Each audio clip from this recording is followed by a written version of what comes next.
unleavened bread first. Well, there's debate between what comes first. Um, but I believe this is just so exact. The Passover is just a meal, so it's not an actual like full day in a sense.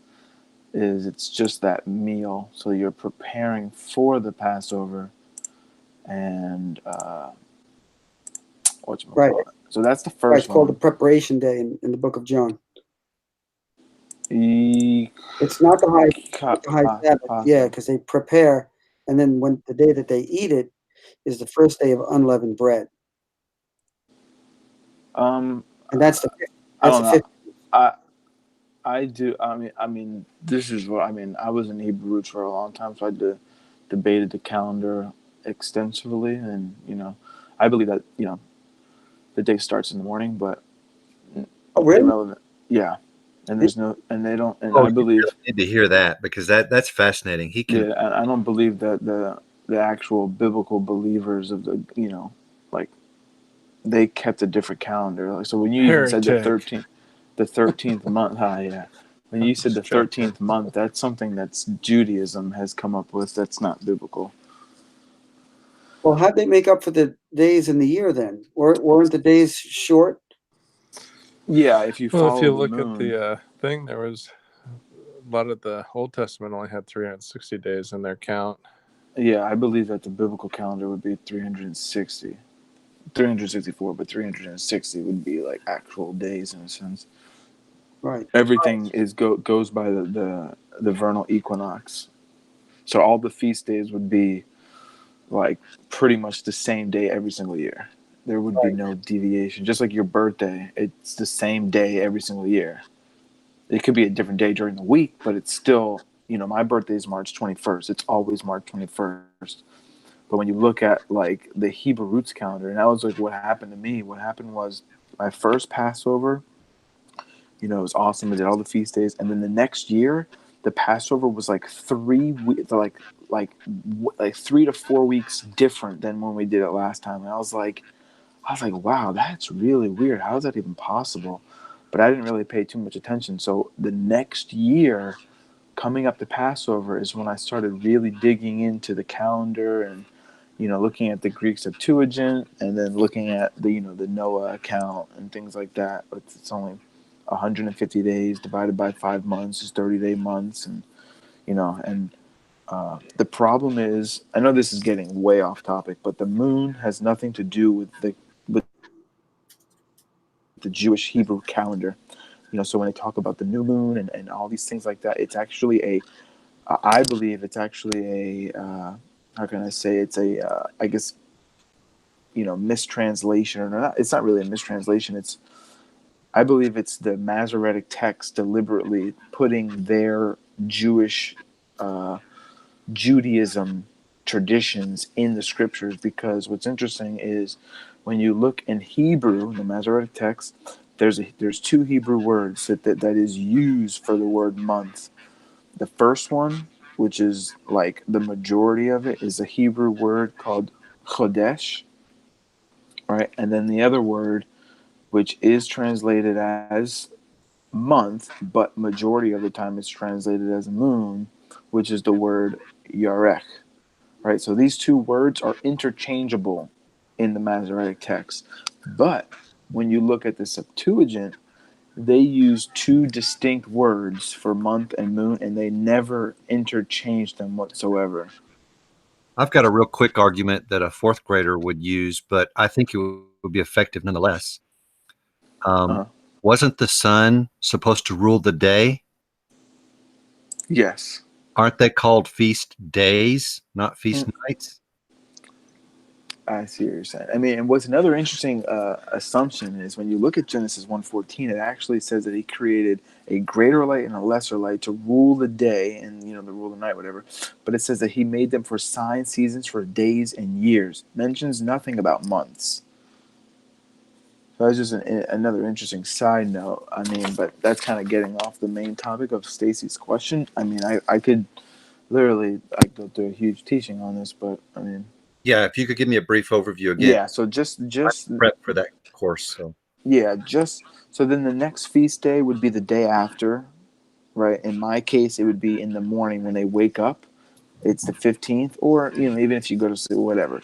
The next day, whenever you think the day is it's the Feast of Unleavened Bread. So from the 15th to the 21st, you're going to eat unleavened bread the entire days of that period, right? Technically, including that night of the 14th, but people would say that's the 15th. But okay, regardless. But and then I can kind of show you the symbolism with Yeshua, which is the Passover lamb. Jesus dies the same time as the Passovers. You have unleavened bread, Jesus being buried, and then you have first fruits, which is at the morrow after the weekly Shabbat, which would be a Sunday, first day of the week, would be the first fruits. And then you start your counting of the Omar. You're going to be counting 7 Sabbaths. You know what Matthew loves to talk about is the Shabua, the Shabuot.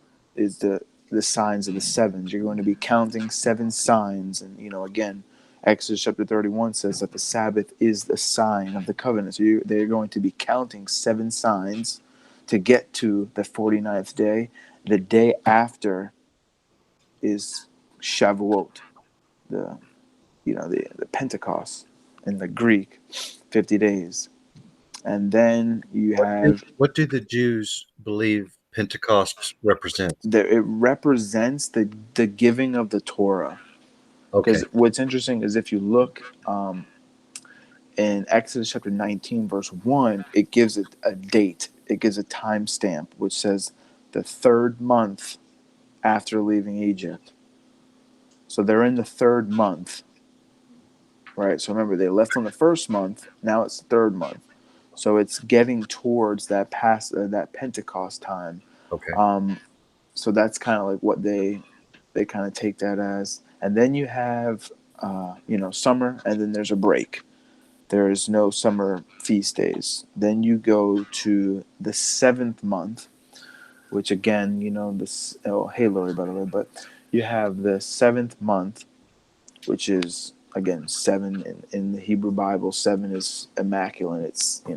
So you have this month, which is the holiest month of all, because like I said, it's the 7th month, and you also have Yom Kippur, which is in there. But the first day of that month, which is a feast called Yom Teruah, right? What do Yeah, English feast. speakers call it? Say that again. What do English speakers call it? I mean, Trumpets. yeah, Yeah. yeah, trumpets. Yom Teruah. Teruah is the Hebrew word for like a trumpet, a shout, which is Yom is day, and then Teruah, which is literally like trumpets or shouting, or so it's the day of trumpets, and that's the first day of the month. So the 7th month, first day of the month, day of trumpets. Now, in a futurist perspective, this would be I mean, I believe that it definitely had a implication of an eschatological endpoint. Um, that it's kind of like that day of the trumpets, the shouting of the blast, and things like that. And then you have 10 days later, which is what the Jewish people call like the days of awe. It's like kind of preparing for the holiest day, which is called Yom Kippur, or in English would literally be rendered Day of Covering. It's not literally the Day of Atonement because there was no atonement. So if you look up the Hebrew word for atonement, it's actually covering. So it's the Day of Coverings, Okay. and then that's a day period where they would, in the Hebrew, it says to afflict the soul. So a lot of Hebrew, I guess, people interpret that as fasting, which I could debate, but not important. But so that's the day that they would afflict their soul. And then you have 5 days later, which starts the 15th day, which is Sukkot or Tabernacles. And that is technically an 8 day long, 7 days, but then there's an 8 day, which is the great day, which is pretty much kind of like the big party day, pretty much, you could say. New creation. Yeah, and it kind of in their mind symbolisms new creation and things like that, which would be after the marriage supper. So that's pretty much a rundown. Okay. Thank you. You can go a lot deeper, obviously, into every Think single about one of those. this. Think about this. You know, the futurists say a day is like a Lord, or what is it? Yeah. 1,000 days like a day to the Lord or whatever. So, you know, it's been 2,000 years. So it's just been a couple days, right? Yeah. But then they say the Feast of Trumpets is in the future, and that's going to be the last trump. Well, then there's still many days after that for the rest of the festivals for a Day of Atonement and the, what do you say, Feast of Tabernacles. Yeah. Well, then those days should be like 1,000 years too. So after the Trump, there should be many thousands of years after the last Trump too. Yeah. That is actually a good one too, because you got a total of what it ends. So you're looking like the 22nd. So you got about 21 days. So you got 21,000 years. Right. Dang. I mean, that's the biggest thing. It's just like when I listen to people talk about that, it's just like, wait a second. Like the one guy that that kind of like taught the other day at the Bible study, he went through all these prophecies of 70 years, 70 this, all this stuff in the Bible. You talk about Abraham, 400 years, took out, the hand of slavery from Egypt and all these things. And you're just like, wait a second. But then at the end, you're just like, oh, well, God has a different time calendar. So, but you're just like, wait a second. So God told Abraham, oh, your descendants will be in a land not theirs, and they will be afflicted 400 years. That's not 400. What is it? 400,000 years. It's 400 years.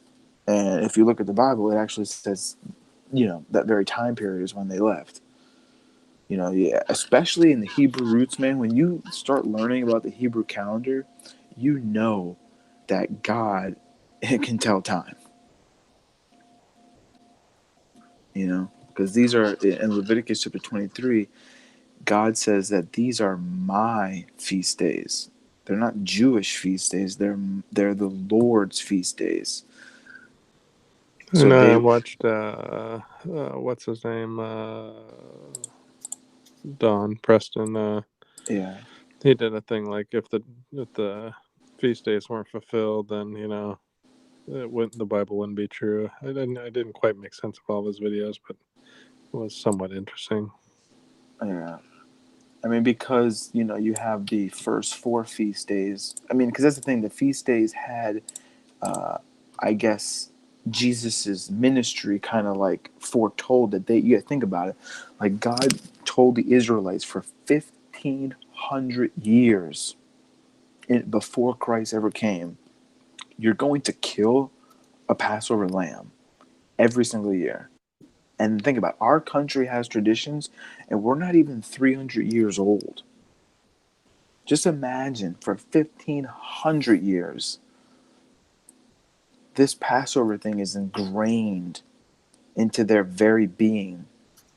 And then you actually have like I said, it pointed to Jesus's ministry, It's which, almost hard to overcome. You got that ingrained. We got to do this, and then here comes the yeah, true Passover. yeah, Here, and they missed it. here's an You know, interesting thing, though. Like you look at the Day of Atonement, right, and you try to correlate that to the cross, and you're like, well, wait a minute. No, Jesus died on Passover, and but yet the Day of Atonement is in the fall. So I was thinking about this, and it seems to me like if you correlate those 7 feasts to the ministry of Jesus, you have him fulfilling them physically, the first 3 at least, and then Shavuot is where he sends the Spirit. So now there's like a shift from flesh to spirit. But then what happens 40 years later is the destruction of Jerusalem, which kind of lines up with them marching around the walls of Jericho and then giving a great shout, the sound of a trumpet, and then the wall falls down. It's like that's a picture of Jerusalem falling down. And then it seems like you have the day of Yom Teruah leading up to the Day of Atonement. It almost seems like the Day of Atonement speaks of the destruction of Israel, almost the sacrifice of Israel. And then if Jesus is like the fulfillment of Israel or the embodiment of Israel, and he, I don't know, there has to be some reason. I'm trying to like figure out in my mind why, there's a Day of Atonement that's much later than the actual death of Christ in those, So the day of covering could be covered in rubble. Mhm. Now, Don Preston talks about, and I think there is some validity to his main points. Pretty much, is he talks about the high priest. He wasn't finished until he came out, Right. I heard right? him say that. So the thing is you have Jesus coming out in 70 AD or whenever that destruction happened. Right. He ascends, Yeah, he sits down. sits down. The atonement, the blood is there. It's finished. It's done. But the full scope of the entire offering of the Yom Kippur sacrifice wasn't until he came out. He comes out, shows up again for judgment. Yeah. So he comes out to pretty much kind of like crack his knuckles and say, "All right, guys." I mean, that's why he said to Caiaphas, you will see. It's almost like you're going to see the judgment coming. What's actually interesting is I actually had that question asked to me before. That if you look up on the internet, when did Caiaphas die? He dies according to Google like 36 A.D. So the guy was asking me, he was saying, so how could Jesus say, you You know, will see it. you will see it? And then when I was looking at the word "you," and the context is the Sanhedrin and all the elders of the people are there, and it's the same thing in John chapter 3 when Jesus is talking to Nicodemus and says, talking about You you, must but be it's born again. plural. It's second plural. It's no longer singular. So it's talking to the nation of Israel like you must be born again, not just to Nicodemus. So the same Greek word, its intenses are found in that passage in Matthew chapter 20, what is it, chapter 26, verse like Could you, 64. could you real quick for me look that up in the King James version so I can see if it says ye or thee? Yeah, I could do that really quick actually.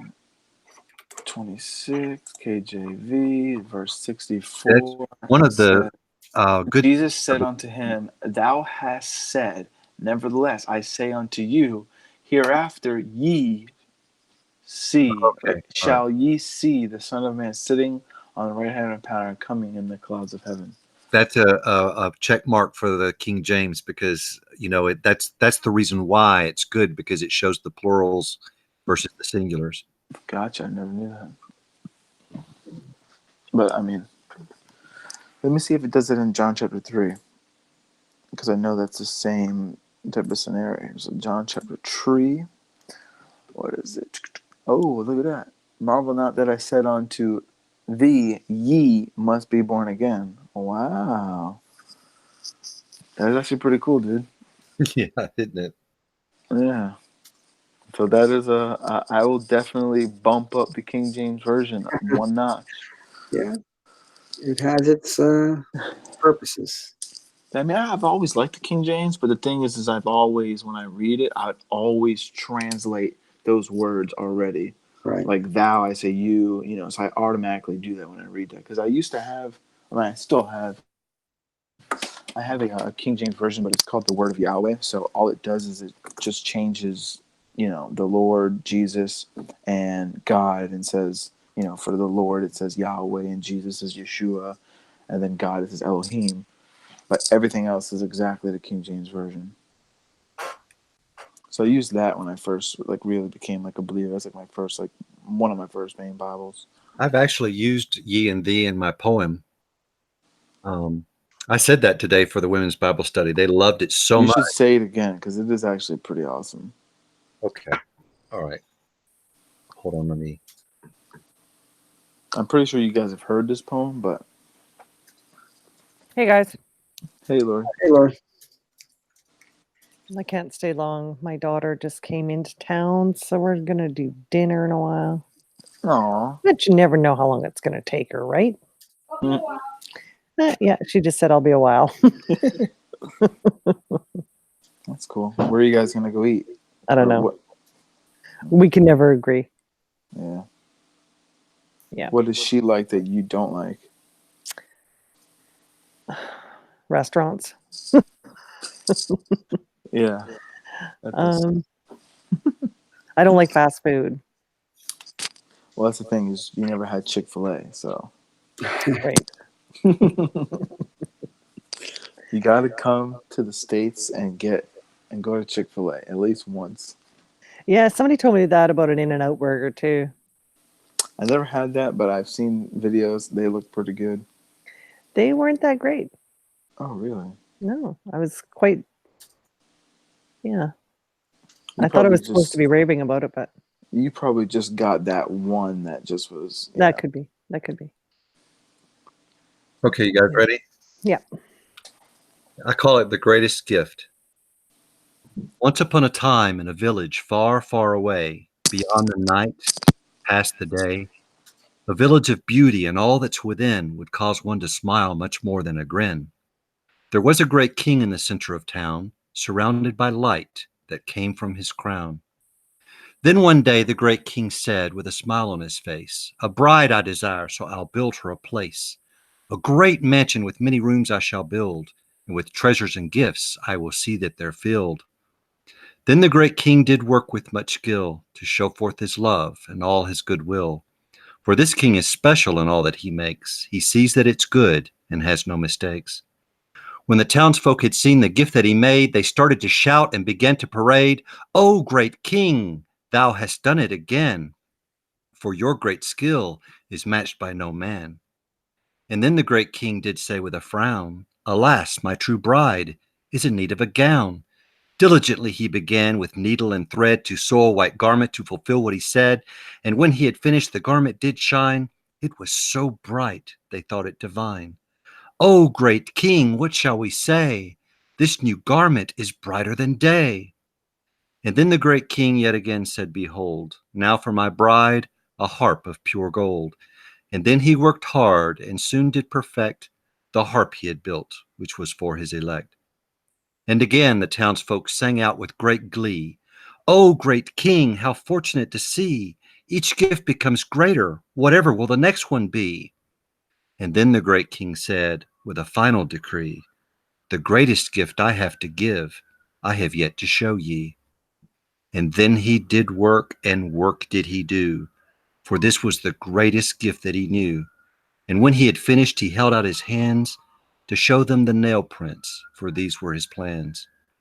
The townsfolk stood silent, confused as if vexed, for they were much more than simply perplexed.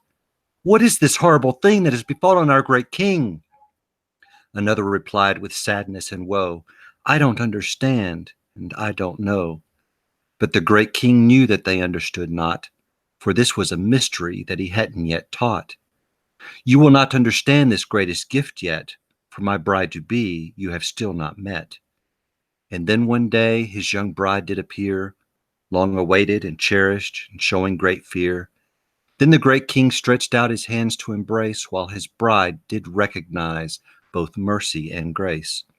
She understood the greatest gift he could give was that he had his hands pierced so that she could live. She wondered and marveled at this work he had done. It had all been for her, for she was the one. Then the townsfolk understood what they saw, and all of the village stood there silenced in awe. Now, little children, the lesson is clear. 'Tis mercy and grace the great king holds dear. Hmm, that's excellent. Yeah, it's always awesome to hear it. Have you ever sent it in to get? No, Why not? I don't know. Oh, okay. I don't know who to send it to anyway. Send it to me. I'll do it. No, I'm just kidding. Send it to some publishers. Send it to some Christian magazines. I actually have my friend Paul Neeson. He's written probably like 7 books. Has he really? Oh yeah. Self-published or? Actually, let me look. I have a few of them. Yeah, he's like he was really famous in the world of vegan stuff.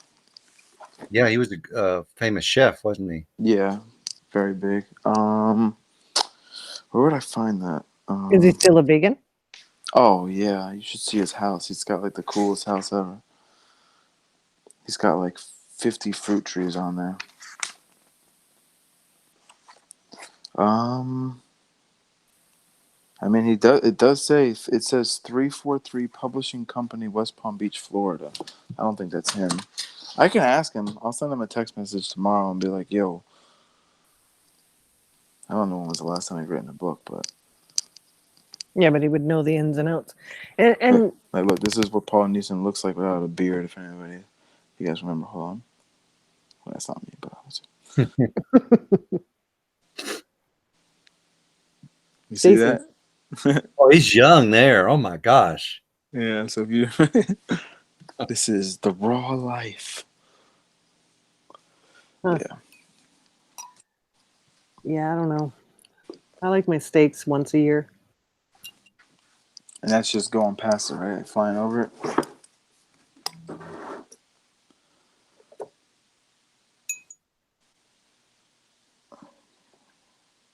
So that Matthew, I was watching that guy. Is he a dispensationalist?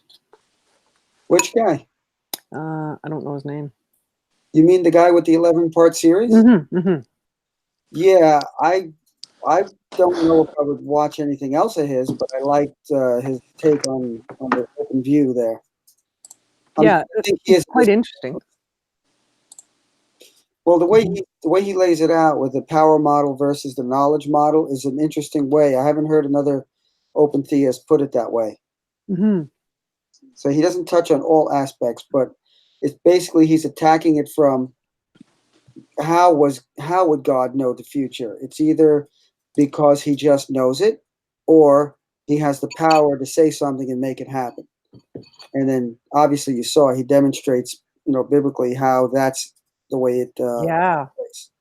that was actually quite enlightening to me for some reason. Well, he doesn't give, he has the syllabus online that you can look at all the scriptures that he's got, which is many, many more. Oh, okay. So on each of the video, look at the subtitle area down there, and you'll see a link to the syllabus. Mm-hmm. Yeah. Is this guy a partial open theist? He wouldn't call himself that, but yes, definitely. He definitely knows that. I mean, most open theists are partial open theists. If you watch the debate, That's how I took it. Yeah, if you watch the debate with Will Duffy and Matt Slick, I actually was watching that live, and at the end, I wrote in a question, and they asked it I wanted Will Duffy to answer the question, and I knew how he would answer it.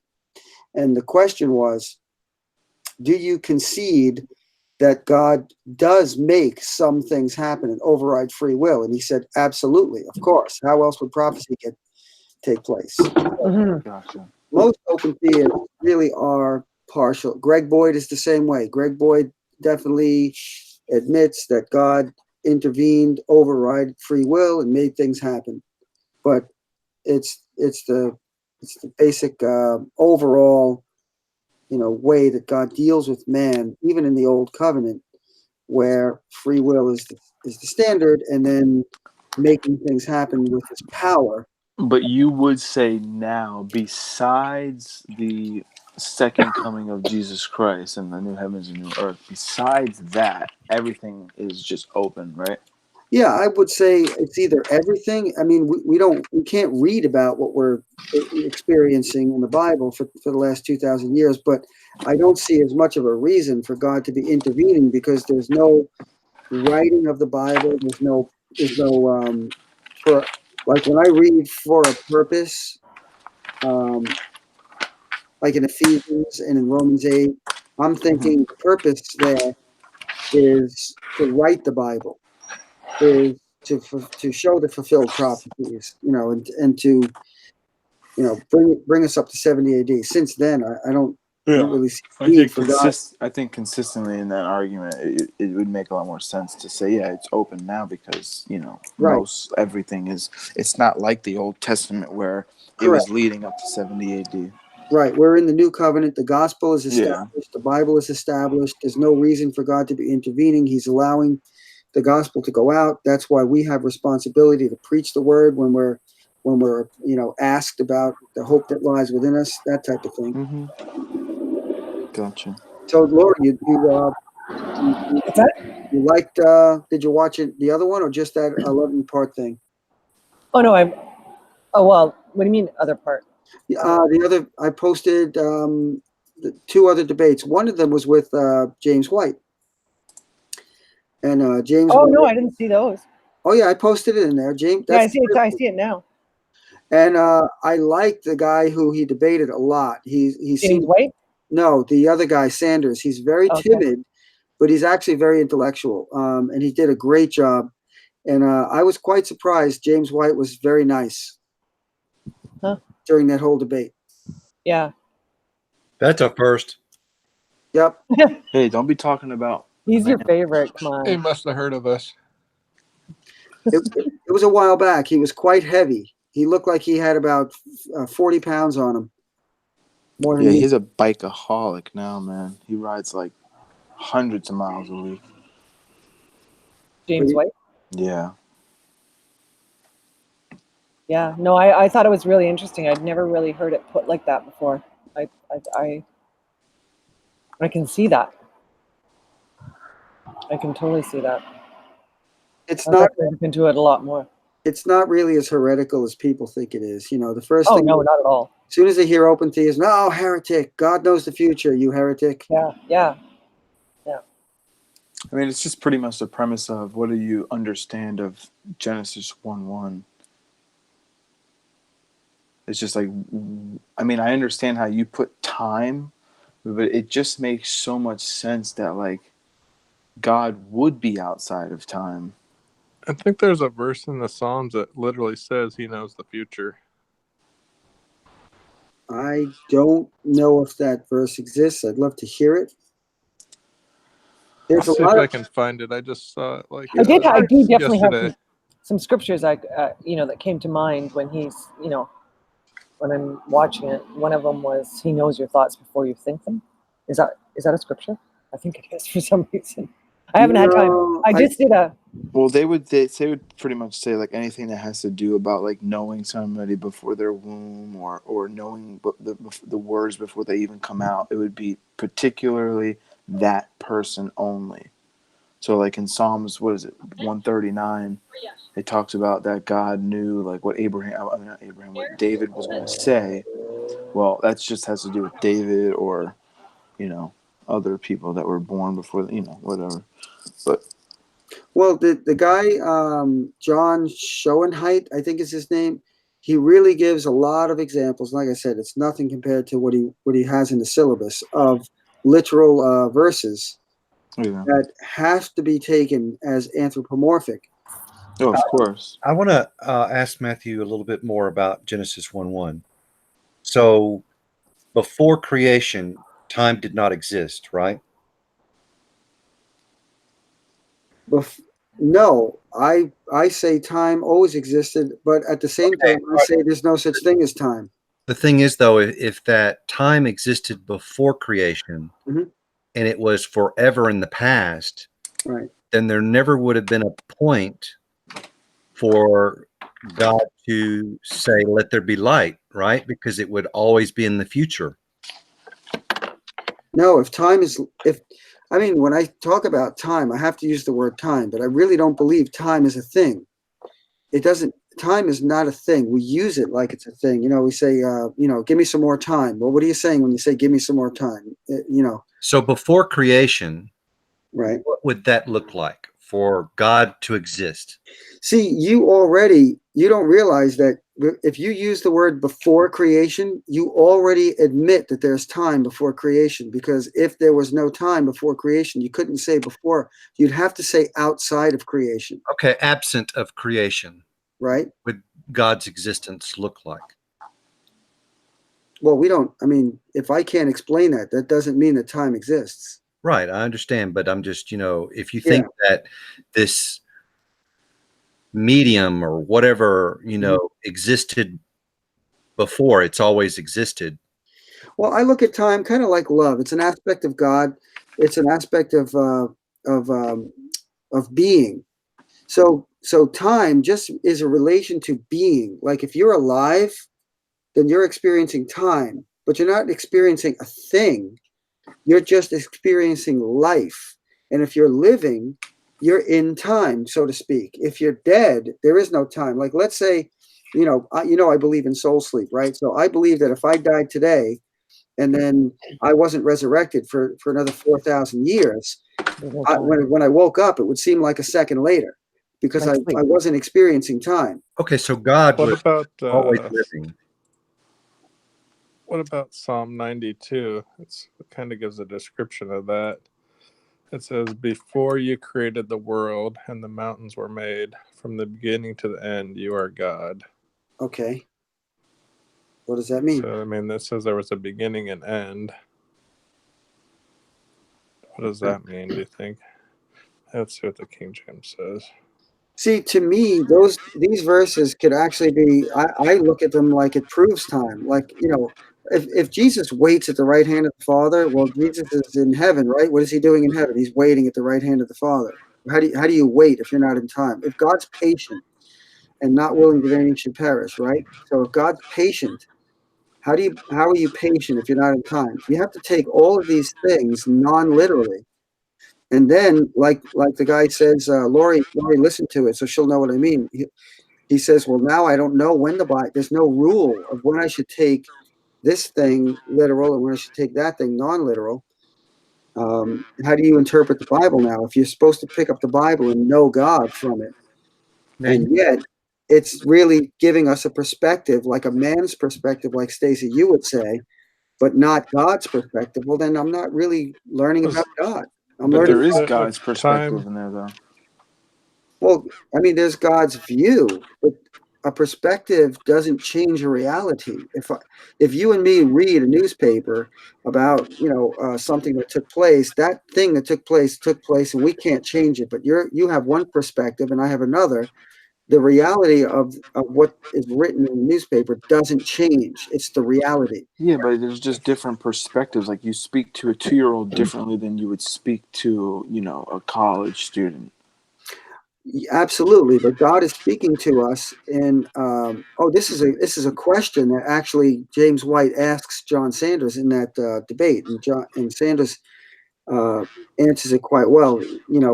God is giving us language that we can understand, so that we understand Him, Yeah. not a baby language where we can't understand. Like He's trying to get us, Yeah, but I mean, you do know, like, again, like the Bible talks about like super physical things. Like this is why Jewish people reject the New Testament, because we're gonna sit there and say Isaiah 53 is about the Messiah, or these particular passages, but we know that it was a spiritual meaning. Like I've called my son out of Egypt. We're gonna see. So there's like this.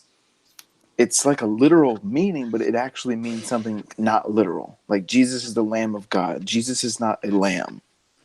oh, absolutely, So there is that language. So like you could pick it up, but you still have to have, that's why I think, the Bible talks about in 1 Corinthians chapter 2, verse 14, it says the natural man cannot understand the things of the spirit because they need to be spiritually discerned. So you need to be, you need right, to have, the eyes to see so you can right. interpret. So when you come to the Bible, you realize that there's certain perspectives that there's going on here. This is why But there's many other reasons why I believe what I believe. I know, but I just think like that's another explanation for what that guy had brought up, Right, saying that it right, still works in my camp as well, because God can say I'm patient, but then also say that I know before the foundations of the world. So there's two perspectives: man's versus anthropomorphic versus God's eternal right. eyes. So yeah. Yeah, Now, I mean, earlier, there's earlier, many reasons. Like if you look at look at the stories that are in the Bible, and look at like when God's dealing with Moses, right? He tells Moses, "Go perform these signs, Pharaoh." Um, he'll listen, and Moses. Well, what if he doesn't? Well, obviously Moses is kind of an open theist, and so is everybody else that's dealing with God. I mean, well, Abraham asked God, if you find 50 in the land, will you spare it? And he whittles them down to, what is it, 10? These people, and it's like throughout the Bible, they're dealing and talking with God as if the future is not fixed. Yeah, and I agree on that in a sense, but at the same time, we have the full revelation of the Bible, so we know that Abraham didn't fully know. Like when it talks about Abraham's seed, it would be be all this stuff. It's actually talking about Jesus, Galatians chapter 3. That seed was singular, talking about Christ. So the same thing that you brought up about, Moses going to Pharaoh. Well, the same thing. Well, what about when Moses goes to God? I brought this up to you before. I think is a pretty interesting thing where, they break the sin of the golden calf.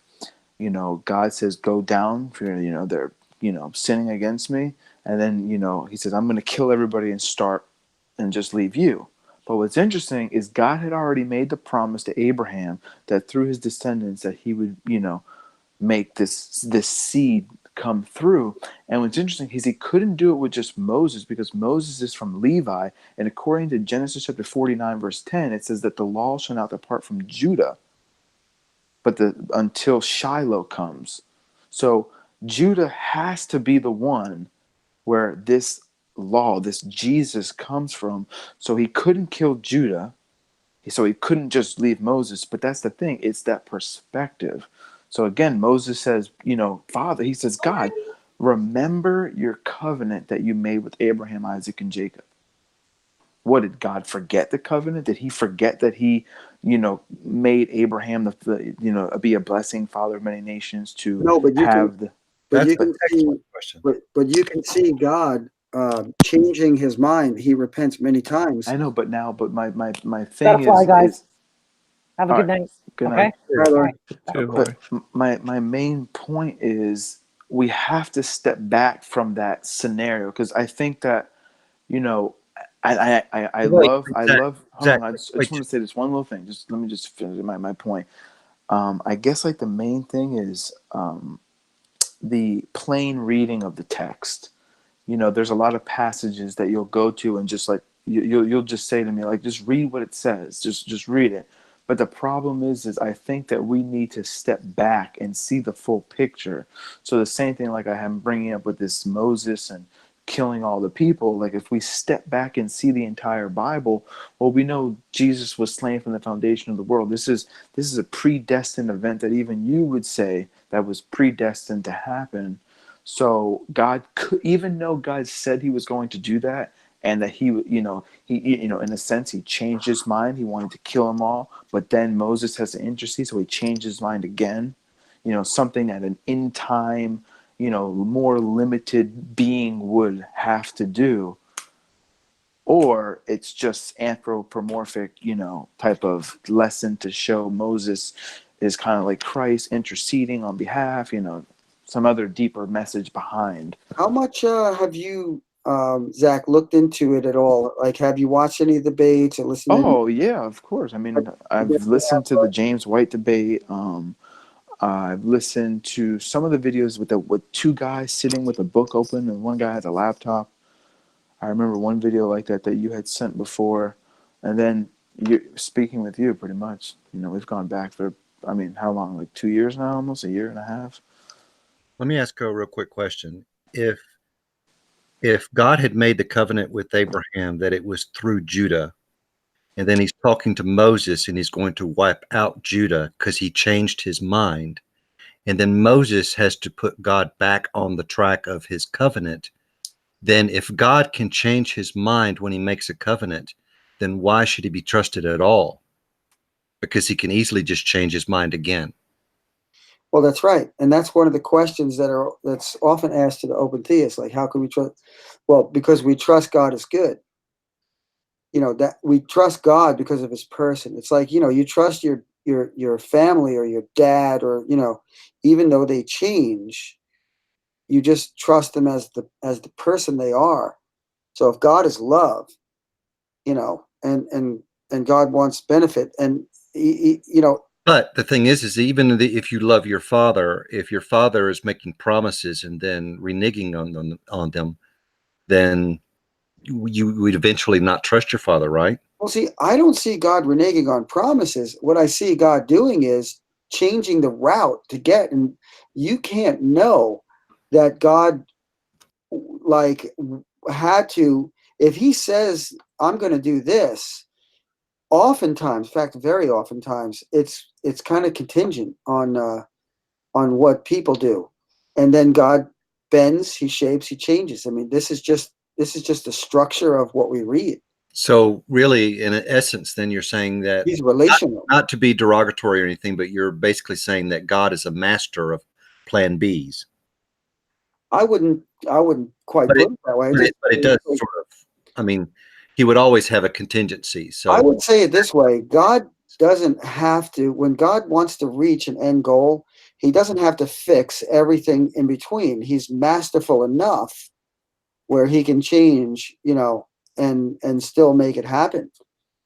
That's a big difference. God is still God either way. If God is God in Calvinism, because God is powerful enough to just make everything happen and just let it roll. And there you go. I scripted it, push the button. There you go. Nothing can change. But the end goal is what I want it to be. Or he can say, I want to make people with free will. Therefore, I'm going to have to work with them. I'm powerful enough. Nothing can really take me by surprise. I could wipe the whole thing out and start all over again if I want to. I can make a brand new covenant, but what I'm going to do is going to happen. And in the process, I want to give people a choice because I don't want them to love me. I don't want to force them to love me. I But want now, them autonomous beings. I think God's whole purpose in creation is autonomous beings. I think that's the purpose. And but Calvinism takes that whole purpose away. but just to get back to the Abraham, because you definitely, and I think it's so important to think about, the confirming the covenant made to the fathers, Daniel chapter 9. There's something with Abraham that's unique and special. That, like, do you believe in the Old Testament that God could really gave Abraham that promise, gave that promise to Judah, and then just renege on it and then just be like, okay, I'm gonna switch it up?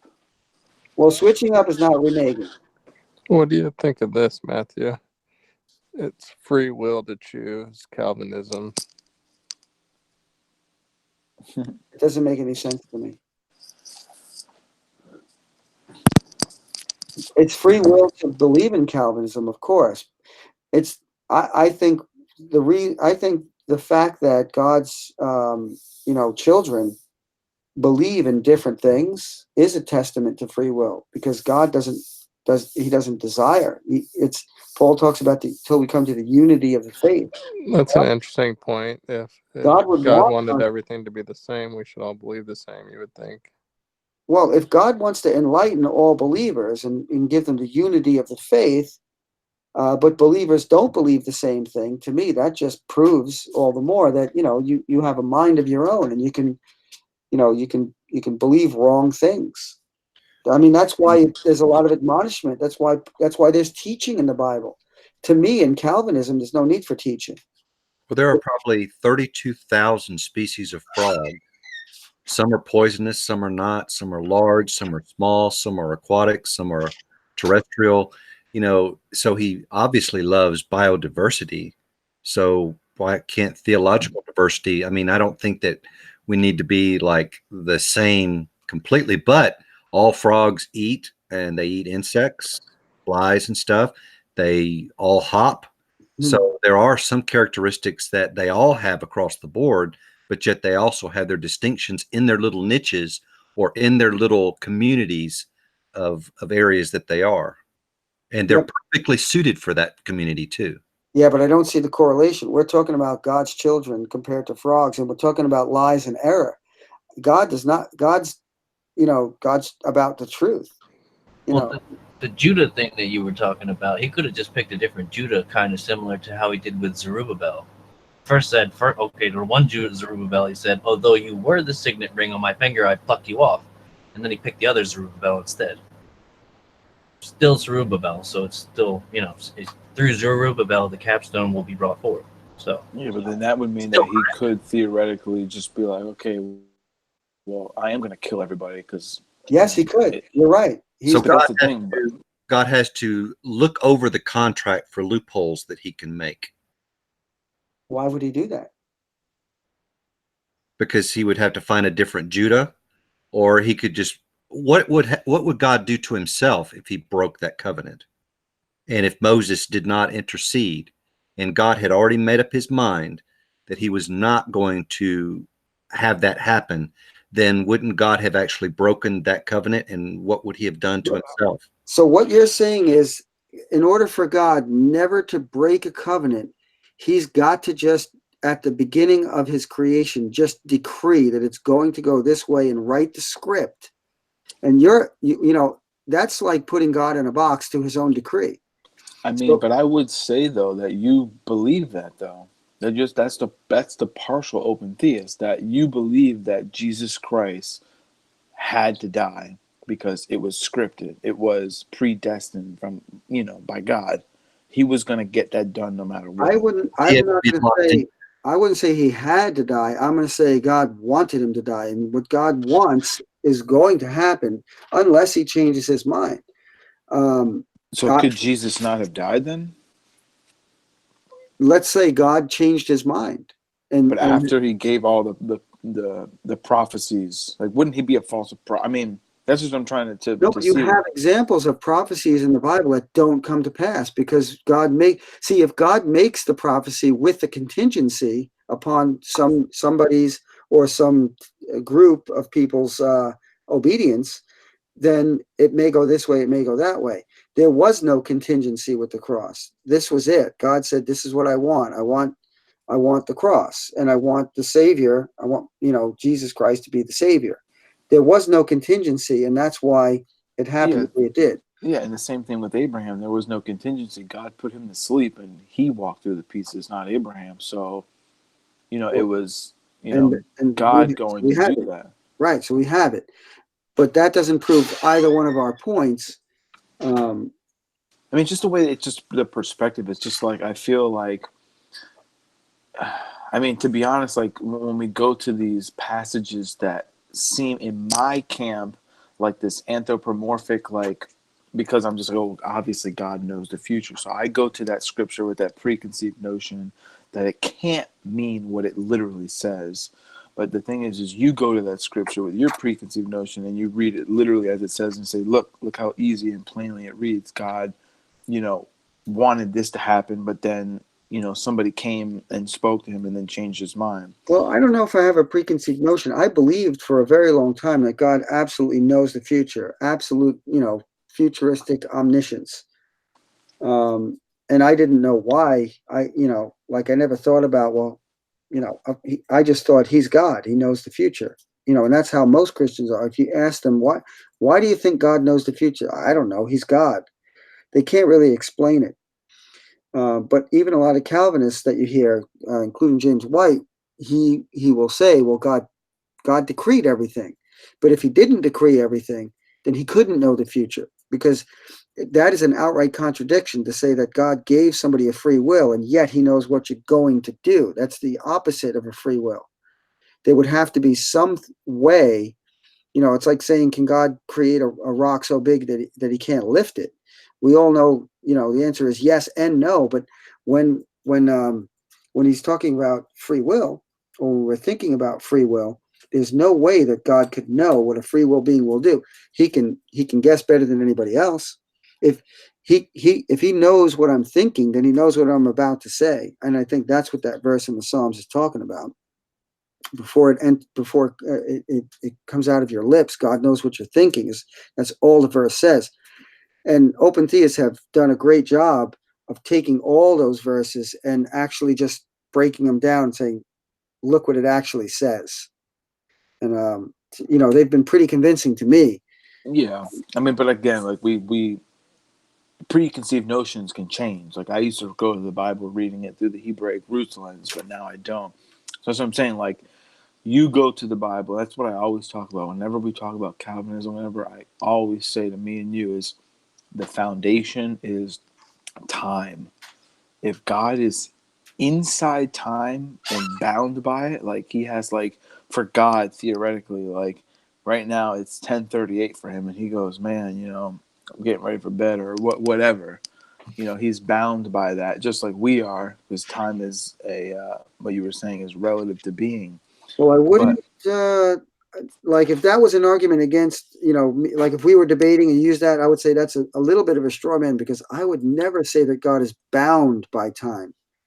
Well, he's in time like we are in Right. time. But think about this. Like we're bound by You would time. say We're that God bound. you would say that God was always living. I'm not going to say time, I'm going to say living, because you had said before that for us, time is living, right? It's not that time is living, because I don't think time is a thing. We just use it because duration. Time is a word that we use to describe duration. If you take a watch or a So clock, duration exists. it's really just Does duration exist? no. Think, what is duration? See what I mean? You end up with the same problem. You're just using a different word for the same concept. So how do you describe God's living state before creation? Well, I believe God has a past, a present, and a future, and it's infinite. But it's nonetheless, it's a past. If God became a man, he wasn't a man in the Old Testament. God is not a man. In the New Testament, God becomes a man. But if God had an infinite So, past, right? then there never would be a future. No, I don't buy that. That makes no sense to me. But you can have an infinite past and yet have a present and a future. I don't know where you're getting that logic. It's a non sequitur. You have to explain to me better why, if God has an infinite future, then he can't have an infinite past, rather. All right. Okay. So let me put it this way. I can have a recent past. Right. I can have a distant past. Mhm. So do you believe that before creation, God had a recent past and a distant past? Absolutely. Okay. That's what I was wondering too. Go Some ahead, Stacey. point, at some point, God existed in that distant past, correct? At all points. What does that mean at all points? God either existed in that present, God existed in that distant past, or he didn't. I don't understand the all points Well, part. the Bible tells us point So blank. you're saying that God eternal. existed simultaneously in the distant past as well as the recent past? Because that's No, what I would think when you said all points. no, no. I'm saying if you drew out on a timeline, if you drew a timeline, but the timeline just kept going and going and going infinitely in both directions, then God exists. You place on the timeline, the creation, Genesis 1:1. Infinitely backwards, God existed. I don't know, that it doesn't seem like a hard concept to me. He's infinite. Just keep going back. He's always there. He lives forever. But at some point, he decides to create, and then in the fullness of time, Christ is born. Now God has two natures from that point forward. I understand the part after creation, but before creation, if he's in the distant past, Mhm. you would agree he's in that distant past. Well, he was in that distant past. He has a past. Well, you're using time there for was. I'm not using that. I'm saying God is inside the distant past as that past is progressing. Well, I wouldn't put it that way. I would say, just like we have you look back 10 years in your life, you don't say, I'm in my past. You say, I was. Right. I wouldn't say for us, but as far as your understanding of God, that's the reason why I was using it to make Mhm. it more appealing to you for that. But I don't know how to put it. But if God exists, then he also existed in the recent past, and Right. he also existed in the distant past.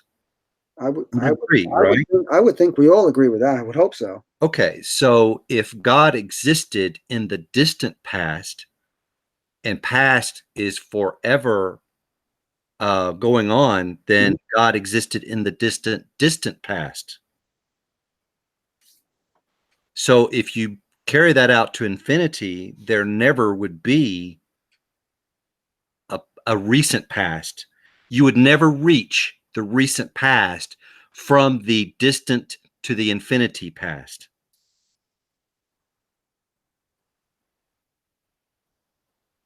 Because if you say, well, the difference between recent past and distant past is some duration or there some state, then you could always extend the distant past. You could always extend it out further to where the recent past would never take place. But you couldn't say it would never take place. You just Right. can't say that. Yeah, it would always be put in the In the distant you'd future. always be looking forward to the distant past Mhm. while you're existing in the distant past. Right. And you would never reach you would never reach the recent past. I totally understand what you're saying, but I totally disagree with it. Because you can have a distant past, you can have an eternal past, and there can still be a point when you say, as God, I'm going to create now. There's no logic that says that can't happen just because there's an eternal past. And if God, deals with us in time, and like I said, the incarnation is proof that God has a past, present, and a future, because Christ is directly connected to God himself. And Christ didn't always exist as Christ. Otherwise, he would have always been a man, and that's impossible. He became a man at a certain point. Do you believe there is a creation before creation? For Zach and Matthew. I mean, for Stacy and Matthew. I'm pretty confident on Zach's answer. I don't. Wait, a creation before creation? If there was, we don't know about it. I mean, we only know what's written. I think there's a view that Genesis 1 is a first type of creation and it was done over, and then Genesis 2 is a different creation. And I think that's in like the something of Adam, the testimony of Adam or something. But no, I don't. I believe that chapter 2 in Genesis is a recapitulation or a greater detailed story of Genesis. Yeah. I agree with that. Mm-hmm. Me too. Gotcha. But going back to what I originally had brought up, that preconceived notion is we all are coming to the scriptures with some type of understanding that we have, how we interpret, different texts, in my mind, because, God can enter, even though he is, in my mind, like I'm just saying, is outside of time. He could enter in and speak to people that are time-bound creatures. Just like you can, talk on a lower level to a child, you can go down to that level, but then, and get out of that conversation in a sense. So, like when you see all these scriptures that, talking about Jesus coming. Right. And I understand that concept where God is outside of time. I mean, that's what I always believed too. I was taught by the church, by and large, that God is outside of time, that he created time at the beginning, time, space, and matter. And but that doesn't work with with Jesus. It doesn't work. I think it works perfectly. Because now Christ is created also outside of time, but no, Christ was created time. Christ was created as a human being, being born, which took place in the gospel. Right. So God creates time, and then in the fullness of time, Jesus exactly. Mm-hmm. So that's what I always believed. Yeah. When you think about it, if God is outside of time, then you can never, according to God, you can't say when, if you ask the question, like let's say you were another God, equal to God in another universe, and you're able to speak to God. And you said to God, I see you created, human beings. When did you do that? That would be a totally illogical question. What do you mean when? I mean, but I'm eternal, but I think God could answer that question and say exactly when. Now, I got a question. Do you think that there's two times going on at the same time, or is there's just one time no matter what? One time no matter what. Now, what about like with like if I were to set a timer like I would know when I set it that timer. I mean, that's how I kind of think. Like God is so infinite that he could be outside of time, but when he is dealing with his creation on an individual level or in that intimate level, just like especially with the birth of Jesus, he knows what's going on because he can look at his creation and he can know because he's looking at it. Right. God deals with mankind through time, but you don't have to even use the birth of Jesus. You can go back to Genesis where God walked in the garden in the evening. So if God walks in the garden, then he's entered into time. But then when the evening is passed, where does God go?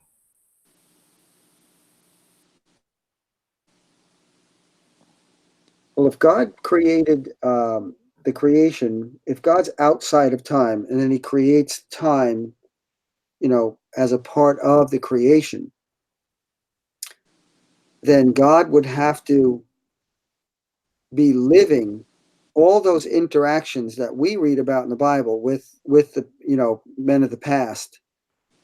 God would always be interacting with them and still be interacting with them and would have always been interacting with them simultaneously. That's what Yeah, time is called the right. forever now state, the eternal No, now. I've never heard that. How would explain that? That's Yeah, cool. it's called the eternal now. Explain that. I'm And it confused. has to be in Calvinism or in timelessness. So if God is outside of time, time doesn't exist. And all of a sudden God says, and even now I can't even word it right because all of a sudden denotes time. No matter what, you denote time and you don't realize it. But I can explain it probably a little better. go ahead. I mean, not no, I didn't mean it that way, but Yeah. No, go ahead. I would like you to. God exists in the eternal now. And where man perceives past, that is God's now. Where man perceives present, that is God's now.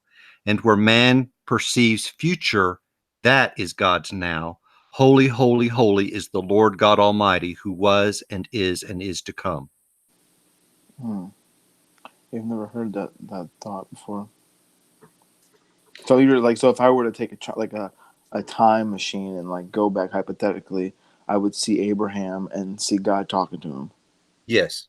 But right, and if you could do that, if you could travel in time, which is totally impossible, you could see anything you wanted to, but that thing would have to be existing for you to get there and see it. And then Yeah. every point in time would always have to be existing simultaneously for you to get to any point at any time. And we're saying, and the eternal now state of God means that God could do that. But that's not what we read. And it's totally illogical. You have to go outside of the realm of logic to say God is outside of time. Well, I mean, just time travel is outside of logic. Right. So That's to even say, point. like, oh, of the eternal now, like if you were to go back in Bible time, and God would be dealing, it's like, well, no, that's. But the eternal now doctrine says that God can do that. And he sees, that's how he knows the future. That's, because he sees everything, past, present, future, all at the same time. It's eternally now for God, which makes no sense. That means he has no past, present, and future. Past, present, and future is an illusion. It's something God made up in his mind. But then how is he interacting with us? You can't have timelessness interact with time. It Why not? doesn't work, no matter how you slice it. I mean, but that's the thing. Like, I see your position the same way. It just doesn't make any sense whatsoever. Well, I think it makes a lot of sense. I know. It's just a preconceived notion that we both come to. I mean, we've already talked about this like 1,000 times. I mean, it's pretty much, But I still can't get over there's differences in the clocks and the actual time when they're flying in airplanes or flying around this high up in the sky versus on the ground. There is a different time difference. I don't think so at all. Lower and one is because the clocks are mechanical type devices, and they're not telling true time. That's all that's happening. If the battery dies in one clock and it doesn't in another, they're going to tell two different times. Why? Because the battery's dying. That doesn't mean time changed. So if you take a clock and you and travel way up high. I think they were doing it with cesium atoms or something. Mhm. So it's like an atomic clock. Atomic So clock. Yeah. it's not a mechanical thing like you and I would have. It's an atom itself. Mhm. I can't speak. I don't know how that works. Do you know how an atomic clock works? I couldn't explain it. No. I know it'd be an interesting thing. But it is interesting when you think about it. There's this philosopher who's kind of he looks like a real crackpot, and he's not widely known. And he has a couple of videos, and I watched him a long time ago. I forget his name, and he was talking about time, and it was really interesting. He was picking apart these television shows where they talk about space, talk about time, physics, and he was talking about how all physics basically made up in men's minds. It's really not real. It's just mathematics, not physics anymore. A lot of physicists, admit this. Max Tegmark is one of them. He admits it. Like just about everything It's called metaphysics. What's that? Metaphysics. Yeah. It's sort of they drop the meta, but it's still metaphysics. A lot of it. Yeah. So a lot of it is what they dream up in their own mind. But he talks about time, and he said, "What is it?" Well, he totally agree. I couldn't believe I found this guy because he totally agrees with exactly the way I see it. And he says the same thing that I say. And he says time it doesn't exist. Think about every time you use the word time, it's like, how much time do we have? It's not like saying how much money do you have, because you can put money in your hand, or what time is it? It's like no matter when we use the word, it's really not used in the same way. It's a very strange thing when you start to think about it deeply. What is time? You have to come to the conclusion time is not a thing. It's not like in these shows they talk about time travel. So that's why I bring up the medium. If you're going to travel through time, you must be traveling through some kind of medium. So where is the medium, and what surrounds it, and what dictates the time that's in the medium? It doesn't even make any sense. You could never travel in time because the past doesn't exist. And if you come to the conclusion that the past doesn't exist, which you should, because the past is nothing but a memory. It's not there. It doesn't exist anymore. It's a memory. Neither does the future. So what you have is the present, which immediately always becomes the future. There really is no future. Every time the future appears, it's now the present. So the sacrifice of Jesus on the cross does not exist. No, it happened, but it's not happening now. It's just a memory. It is a memory, but it was a real memory. There's a difference between something you think up and something that actually happened. The founding of America happened, and we live in America now. I'm not saying there was no founding of America because the past doesn't exist. I'm just saying that you can't go back and visit George Washington, or. So I guess the thing is like I would agree with that. Like we can't go back in the past and all that kind of stuff. But the differences for me, I would say, like with God, we go to the same thing. Only God, in my view, has ultimate free will because he is free to be able to do something like that. I'm glad you say that because you're different than a lot of Calvinists. If you talk to Matt Slick and if you watch that debate with Matt Slick and Will Duffy, Will Duffy asks him that question, is God free? And he says, no, he decreed everything. He has to stay within the decree. He's not free. But I mean, he's going to... Zach will be alive and Matthew will be alive in 2 seconds. Oh! I'll be dead soon. It's a wild... sorry, Stacey. I prophesize we'll be alive 3 seconds. So you've outdone Matthew and Zach. But can God go back into the past? I would say he's in the past. Yeah, that's what I always thought. Like he kind of can like replay it in his mind or whatever. All right, but we can replay it in our mind too. But that's different than going in the past. Can God travel? Can God time travel? If you I say would yes, say, I would say no, because God's already there. He doesn't need to go from point A to point B. Or right, the eternal now. right. So he's experiencing everything at the same time. Absolutely. All right. That sounds really, really ridiculous to me, but I know that's what just about 99.9% of all Christians believe. Yeah, I never heard that before, but I'll have to look more into it. I just think I think again, like word when for- you look at like, I really think the Abraham thing, like what I was bringing up, is a pretty big detriment to the open theists. But I mean, What that's about? just the way I see it. I think we've covered this several times, but God always existed. How does that work with time then?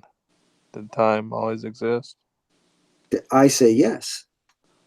See, So God experiences time, of course. Well, see, that's the thing. and It's he gets tricky. older. It's Or... very tricky. No, see, that goes to like the question that Zach brought up before, like bound.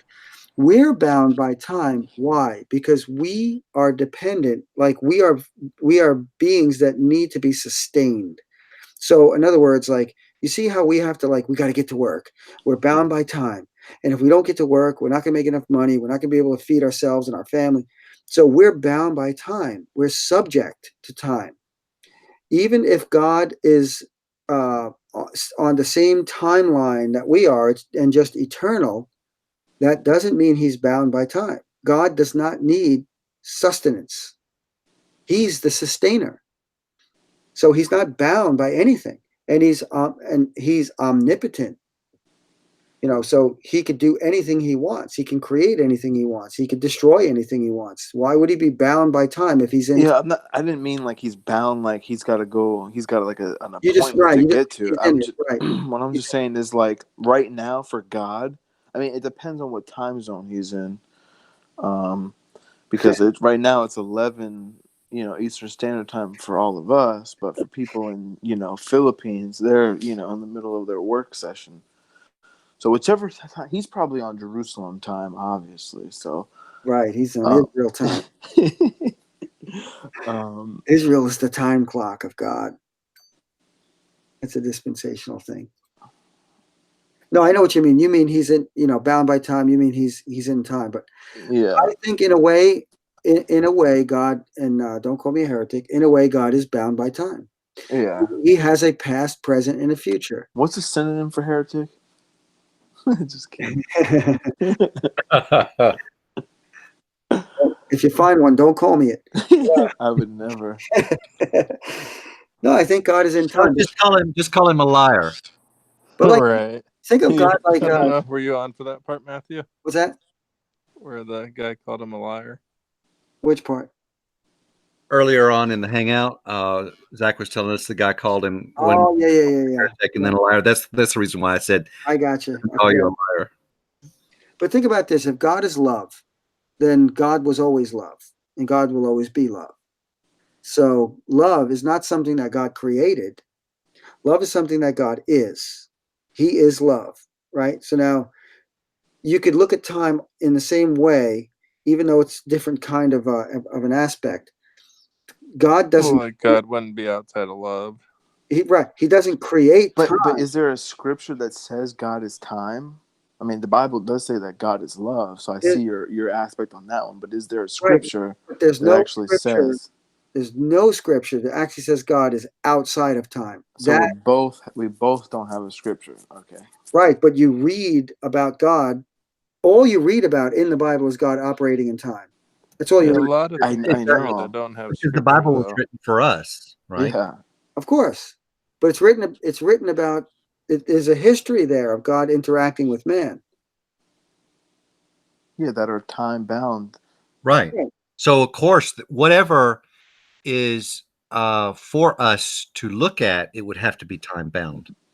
I happen to think that most Christians believe that God is outside of time, not because they one day opened up a Bible without any teaching or anything like that, or being in a church, but because they went to church and they heard that, and they thought The space, time, and matter argument. we learned it. the Greek philosophers taught it because they conjectured how God is. They didn't read the Old Testament scriptures. They said, Do you, All do right, you what about see space, time, and matter in Genesis well, of course 1? you see the aspects of when God created, but that doesn't mean he created time. It tells you, okay, so in the beginning. what about the scriptures? All right, so what about omnipresence? Do you believe that God is omnipresent or local? No, I believe God is omnipresent. I believe he sees everything. Okay, so if he's omnipresent, it isn't there scriptures that sort of like look like God is local? And Oh, wouldn't that be through man's perspective that God is right here or right there? oh, at times he appears. Of course, he manifests himself in different ways. So it does appear to man, in man's perspective, that God is local at times, Hmm. but yet through God's perspective, he's omnipresent. Well, So, because you have so even scriptures though that with the omniscience you would not accept the perspective of man and the perspective of God, through omnipresence you would admit to the perspective of man and the perspective of God. Is that correct? well, I can find scriptures that will prop up the doctrine of omnipotence and omnipresence.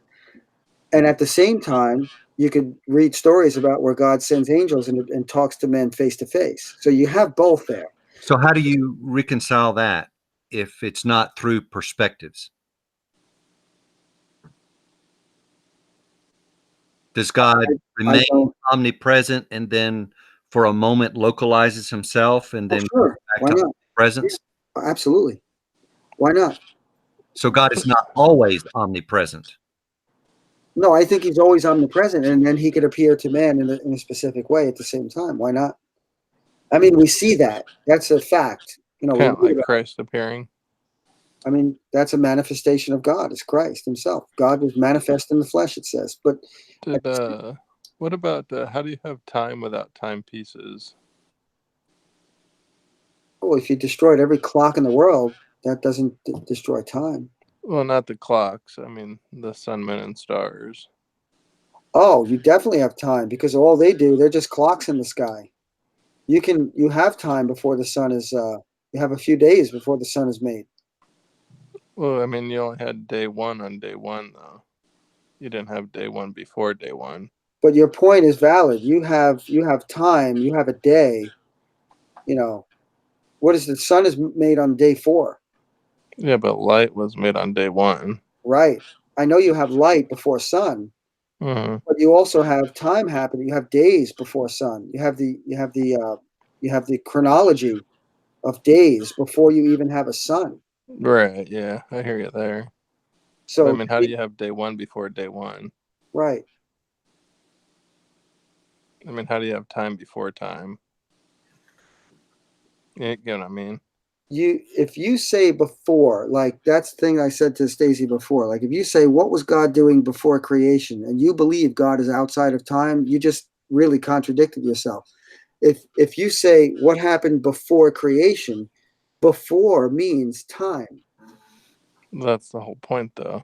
So you admit without really admitting it, you make a mistake if you think God is outside of time by using the word before time began. You Well, can't say. what other word would you You'd use? have to say outside of time. You'd have to say different dimension of different than what we live in. Well, what would be outside of day one then? Exactly. It doesn't make any sense. Day Well, one, it does make day, sense to me. God would be outside of day one. well, day one pertains to day one of the creation. Like when it Right. says in the beginning of what? The creation. It doesn't So mean in the beginning of basically, God. creation would be in God. No, creation is of God. I wouldn't say creation is in God. Well, okay, so would you say then if there was no matter, no existence, Mm-hmm. then that would be like before creation. Oh, I don't know.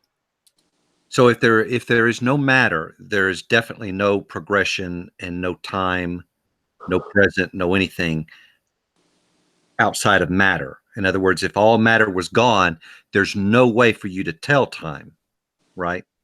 Well, you wouldn't be here to be able to tell anything, but I think God would still be, God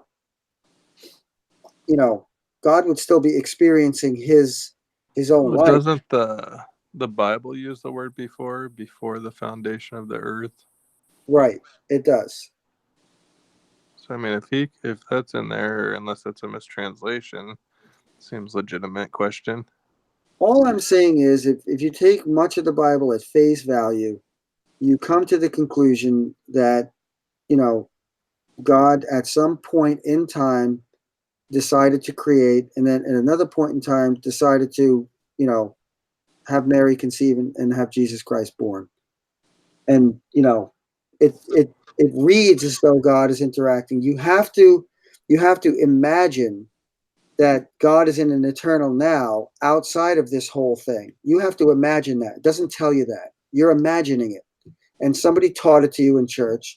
And all I'm doing is rejecting that and saying, no, the Bible doesn't say that. And the only people that taught that beforehand were the Greek philosophers who just thought of God. They said, we want to know what God is like, but the heck with the scriptures. Let's just think of what God's like. Well, if he's perfect, then he can't change. And that's where the doctrine of immutability comes from. And if God is there and he's absolutely perfect, then he can't be affected by man. So that's where the doctrine of impassibility comes from. He can't be affected by man. Yet we read in the Bible, God gets grieved. He's angry. He gets upset. He gets surprised. So the Bible speaks against all of these things that the Greeks thought of, and yet the church believes what the Greeks thought of. I mean, but I see like again, I go back to Abraham and like descendants with the promise of with Moses and the killing of the whole people and leaving just Moses. I mean, And all the time of the remnant where he says, I'll be true to my name, even again, yeah. I mean, again, it's just like you either have two options and take your position or take our position. So that's why I think it's consistent for your position, and not. This is why I think Arminians they're not consistent, Right. because they're taking hold of both and trying to make them work, which in reality they both actually can't work together. I agree. Does it So, change who God is, though? Either way. I think I it does. guess, yeah, it's just a perspective of God. Like you either believe God is inside time or you believe God is outside time, and then there's implications on both ends. Yeah, like I think it changes God because I would see God if he's outside of time and if he knows, or let's say he even decrees everything that's happening. I see it. I see it as a little duplicitous. I don't see it as reality. I see God telling us to be something that he's not. I see God as more a relational being that is omnipotent. If God very well wanted to create everything and make every blade of grass sway in the wind exactly in the direction for all of eternity, he could do that. I have no problem with that. I just don't think he did do that. That's our only difference. I don't think God wanted to do that. I don't think his purpose is doing that. I think his purpose is creating people in his image, which if God is free, like Zach said before, and we're created in his image, what does that mean? That means we have autonomy to some degree. We have a mind, we have a brain. We Why? can think, we could deliberate. Right, but why does an author write a script? If I mean, what enjoyment would the author get out of it to even bother if the characters were doing exactly how the author dictated? I know, but it's an okay analogy, Stacey. But the thing is, when an author writes a book, these people are never going to exist that he writes about.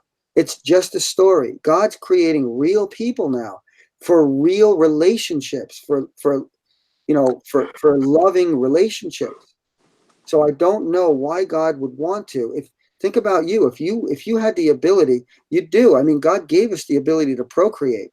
So if you decide to have children, what you want to do is you want to instruct, you want to love, you want to give freedom, you want to nurture. Right, but the You don't same want to, you don't want to control every aspect of their life. right, but the characters in the book are not going, I'm not real, I'm just a character in the book. They believe that they are real. They are existing and interacting within themselves. Who believes that? The characters in the book. but the characters don't exist. For you, they don't exist, but for the character in the book thinks it exists, and it does exist, right? No. Was anyone prophesized other than Christ? Because, that was kind of scripted. Oh yeah, no. Of course it was scripted. I think a lot of things were, but we've gone over that. Right. Yeah. I was just wondering, just out of curiosity, is anyone other than Christ scripted? I just think, the question that Zach asked before, or was it you, Rob, who said, does this change God? To me, it changes God Right. completely. It changes God immensely. It makes God Mhm. a totally different person. It really does. I don't. Makes him the author and finisher of our faith, then, right? Of course he is. He authors it, and if we believe, he finishes it by resurrecting us. So there's a couple of different ways to read that. He authored the faith by sending Christ and creating the object. That's what we look to, like the cross, like the snake and the cross. So Are we still all the clay and the potter and all that stuff for everyone, or how do you kind of see that then? well, there's the story of Jeremiah, but the story really is about the new covenant. It's about a clay vessel becoming marred in his hand, so he scraps it and creates a new one. I think that's a prophecy of the new covenant. I don't Or think, just like the church then in general? I don't think it's a teaching on how God, manipulates Not each man. individual person's the clay. Right. Gotcha. That's why we don't believe, like non-Calvinists do not believe that Calvinists think God is monstrous. We don't think that. I don't think you guys think God is monstrous. But there's a valid point when a non-Calvinist looks at Calvinism and says that would make God a monster. God created all the evil. He dictated every rape, every murder, every robbery, every act of cannibalism. God dictated that. And yet he says he doesn't like it. So God is making things happen that he doesn't like. This is, to me, this is monstrous. But if you turn it around, you go, well, God wanted free will. That's the whole purpose of creation. Would God have known? You're saying then that it would never have entered into God's mind that someone would be raped in 2019 when God placed the tree of the knowledge of fruit and of good and evil in the garden. Well, I think God could have imagined what was going to happen. I think he did. But at the same time, Imagine that and actually present a path for that, then wouldn't that also make God a monster? well, either way, these things are going to happen. So if God decreed them and said, I want these things to happen, I'm going to make them happen, or I'm going to create free will beings. But listen, if I create free will beings, they just might do some horrible things. But this is important to me that they're free. Right. So then really you can't use the God as a monster thing, because either way it could look like God would be a monster. Yes and no. If he truly creates you with autonomy, then you have the free will. That's the definition of free will. It's you doing those things. It's not God. It's sin. If God hates sin, Do you believe that man could have sinned without the knowledge of the tree of good and evil? Oh, I don't know. I think, the knowledge of good and evil is I mean, that eating of the tree is a sin to begin with. So yes, they could have sinned. They did. And that's what allowed them to know the knowledge of good and evil. But had the tree not been placed in the garden, then would man be able to sin? I'm sure he could have, yes. There would have been some other way to sin. Okay. So the fall of man was just disobeying God, not really having anything to do with the tree of fruit of good and evil. I mean, it had a lot to do with it, but I think that the tree was the object. I think God actually wanted the fall. It didn't happen with Adam's firstborn, secondborn, great-grandson, great-great-grandson. It happened with Adam himself. I think God literally wanted that fall to happen, allowed for the deception. So then because of free will. If there's no free will, the whole thing is useless. So before, when we talk about man's sinful nature, But hold on. I'm really sorry to interrupt, but I have to interject something that it's time for me to go to bed. All right, love you guys. Catch y'all I later. love you too, bro. All right, bye. All right, brother. good night. Yeah. I'm not going to be on too much longer too, but it's always an interesting conversation. What were you saying, Stacey? I'm just going to say, even though we've talked about this a lot, I am fascinated by this conversation, and I think it was productive because Zach had learned something about the eternal now that he'd never heard of, Right. and I am not bored in the slightest. But okay, so as far as man's sinful nature, you don't believe that the tree of the knowledge of good and evil is the thing that imparted Adam's man's sinful nature. You believe that it was Adam's just disobeying whatever rule God had made that imparted that sinful nature, or do you believe that that sinful nature was always there? I believe that God, it's not a sinful nature in my mind. What it is that you're a human. So I don't think there was any change in Adam except the fact that he began to die.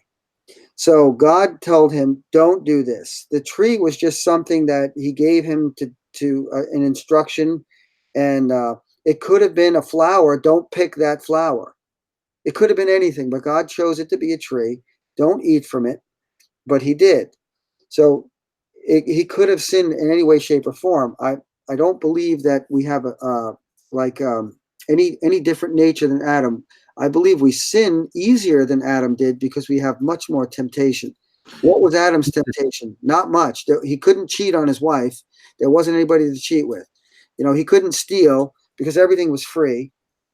You see what I mean? Like he had very little to tempt. So this is a new area for us in this conversation about the trees. So the tree of good and evil did not impart God's sinful nature. You would also then say then that the tree of life does not impart righteousness. Well, I believe God could have made that tree of life. Like had they eaten it, then they would have been obeying God. And this whole thing could have been a metaphor for if you obey me, you'll live. If you disobey me, you'll die. But if you look at Christ, even the cross is something that, people talk about imputation. N.T. Wright says it's not an imputation. He denounces that doctrine. He just says, you become part of the family of God because God declares you basically righteous once you believe in Christ, which makes a whole lot of sense. It's not like some magical thing. It's not like God, puts a magical fruit there and says, if you eat it, you'll live forever. He could do that, but I don't think that's what he did. All right, so it's not, you don't take that literally, and that's fine because Yeah. I'm on a fence with that myself. But then you would say that each of the two trees have a declarative state attached to them. Oh yeah, I would think so. Okay.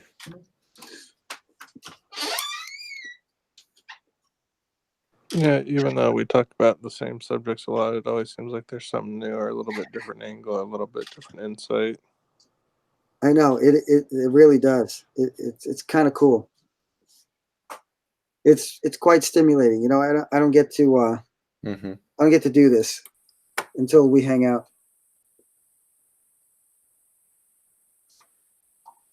It's always fun to, just kind of get the mind thinking about different possibilities and trying to figure things out.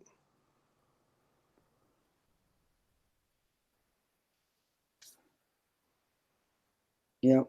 Well, tonight was all Lori's fault then. But it's great. It's great how she's just looking into everything. It's just. Oh, guess what, guys? Because she was on the last hangout, and hold on a second. Let me get this. Oh, her face got stuck as the thumbnail. Yeah, and so so look at this here.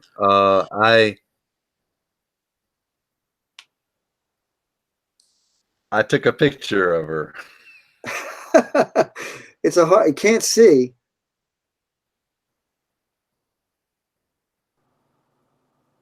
So her mouth is covered, but I finally, at least know a face with the voice now. So That is kind of. I was gonna say that it's nice when you could put a face with the voice, you know. Yeah. It's like with you guys for quite a while. I didn't know what you guys looked like.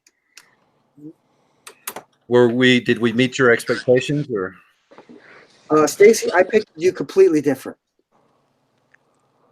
Your voice, and the conciseness. I don't know how else to say it. That you have, Mm-hmm. like the way that you speak is so, you know, so what's the word? Articulate. It is articulate. That absolutely. I pictured you looking like a guy that always wears a suit. That's funny today because I had court first thing in the morning, and then we had to rush to the Bible study so we wouldn't miss it, and then to the hospital. So I was wearing the suit all day, and two different people sort of said, "Where are you preaching today?" Or they acted like I was a preacher. Yeah, like I pictured you super clean cut with short hair, suit, wearing a suit. You know, it's just very different. I do wear suits, but that's only usually on certain occasions. So How about, do you ever wear a bow tie like James White? never. I will never wear a bow tie. Have you I guys? don't think I've ever worn a bow tie in my life. Have you guys heard of the I Trinity? can't think of any time. Have you guys heard of the Trinity knot? No. Oh my gosh, it's the most coolest knot there is. All right, hold on. Let me get a tie, and I'm going to show you this knot.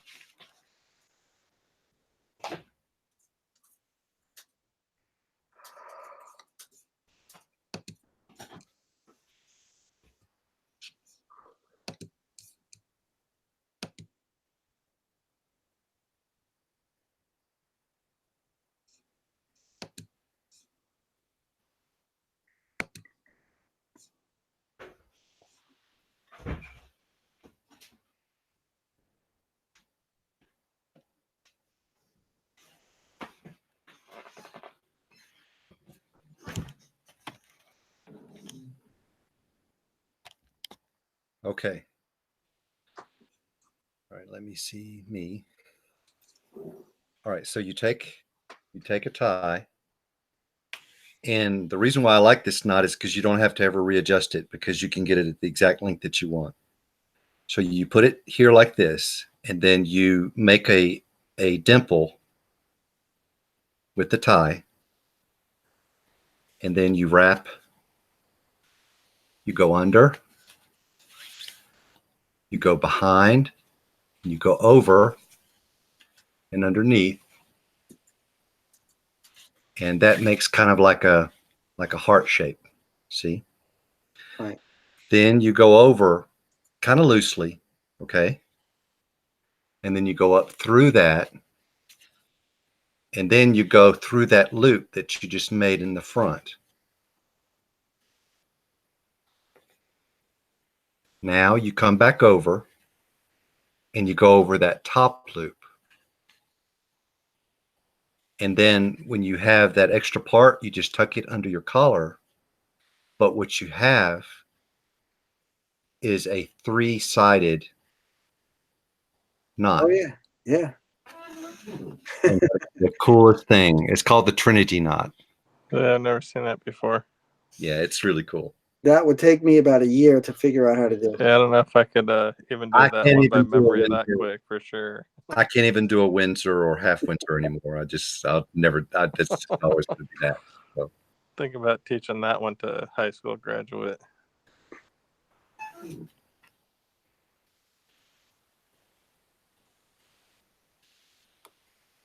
Well, on that account, I'm gonna call it a night myself. Yeah, it's Yeah. late. I've had Yeah, me too. myself. But Zach, but before I go, I got a prediction. Zach is going to look up the eternal now. Yeah, right. He's going to reject it and leave Calvinism. No, I doubt it. He's gonna go, wow, that's really cool. We got two prophets here tonight. Okay. All right. Good night, guys. All right. Good night. Love you, brothers. Night. Love you, bro. Bye. Night, Albert.